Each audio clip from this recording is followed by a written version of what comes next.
சனிக்கிழமை என்பது சனி பகவானுக்குரிய முக்கியமான நாள். இந்த நாளில் நாம் செய்யும் சில செயல்கள் வாழ்க்கையில் தடைகள் மற்றும் சிரமங்களை ஏற்படுத்தும் என்று நம்பப்படுகிறது. அதனால் சனிக்கிழமையில் இந்த 5 விஷயங்களை தவிர்க்க வேண்டும். இரும்பு சம்பந்தப்பட்ட பொருட்களை வாங்காதீர்கள். இது தேவையற்ற செலவுகளையும் பிரச்சனைகளையும் அதிகரிக்கும் என கூறப்படுகிறது. எண்ணெய் தானம் செய்யலாம், ஆனால் எண்ணெயை வாங்குவது அல்லது வீணடிப்பது நல்லதல்ல. உப்பு வாங்குவதை தவிர்க்கவும். இது வீட்டில் மன அழுத்தம் மற்றும் நஷ்டத்தை ஏற்படுத்தும் என்று நம்பப்படுகிறது.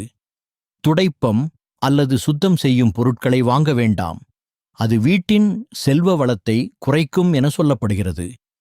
சனிக்கிழமையில் யாரையும் அவமதிக்காதீர்கள். குறிப்பாக ஏழைகள், முதியவர்கள் மற்றும் விலங்குகளுக்கு உதவி செய்வது மிகப்பெரிய புண்ணியம்.